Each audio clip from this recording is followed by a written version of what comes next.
Our marriage quote for this morning is on comparison. Comparison can cripple couples. Amen. Comparison cripples couples. We can also say comparison can give your spouse a complex, which is really very unnecessary, because salt, when you haven't tasted it, can look like sugar. Amen. So if you are married and you are busy comparing, Bible tells us that godliness with contentment is much gain.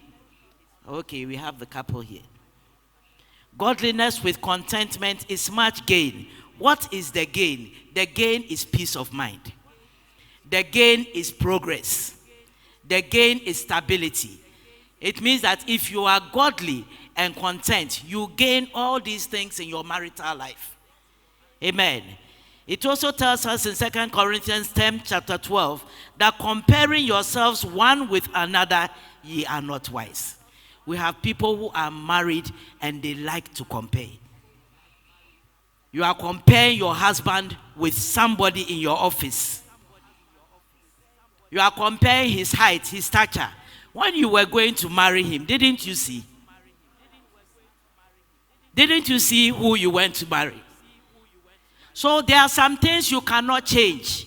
Once you have married a person, acceptance is the key.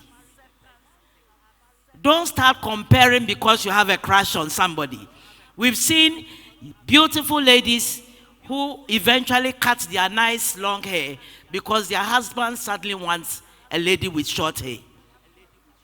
What did you see outside that you are pressurizing your wife to cut her hair? Didn't you see? When you married her, she had nice jet black long hair. Today you want her to crop all and look like a man. Because you are comparing something.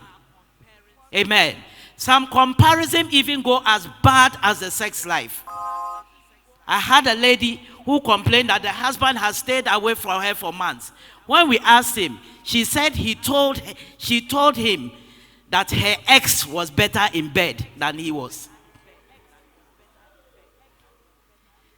There are some lines you don't cross. There are some things you don't say. There are some things you don't do. You do not compare your spouse with your ex. If the ex was good, you should have married her. You should have remained there. So when you see some styles changing in the bedroom, ask, where did this new one come from? Yeah, sister style, no? Where did it come from? Amen. Comparison affects us, even with dressing. There are some good things we imitate. There are some things you must just overlook. Amen. Comparison with finances.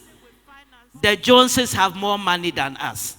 You don't know where they are getting the money from. The young lady you are comparing, you don't know how she got that money. The young man you are busy comparing your husband with, can't you see they have made it? Can't you say they bought a new car? You don't know how they got it. Amen. There are levels in life and there are stages in life. So be content with the level that you are in at the moment, because you will get there. Amen. A new marriage, fresh marriage, single room, we have all been there before. Single room to 4 bedrooms, we went there. After 25 years of marriage, we now entered our own house. It will be unwise to be comparing yourself with somebody. Amen. Sometimes the comparison affects our children. You go and put your child in a school you can't afford. You are not that class yet. You put your child, poor girl, you put her in GIS. And she's carrying both fruit and bread to school. Whilst other children are bringing sausage and apple, she's busy begging around.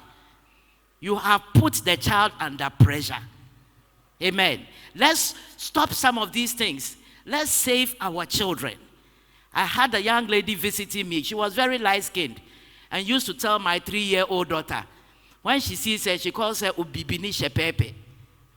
And this thing worried me for a long time. One day, the little girl opened her mouth, looked at Auntie's face, and said, Auntie, that is the way my mother born me. I felt so bad for the woman, but to a lot of young ladies today, you have married somebody's son. That is the way his mother born him. You have married somebody's daughter. That is the way her mother born her. So if you have accepted her, stop the comparison. God bless you. Wow. What a quote.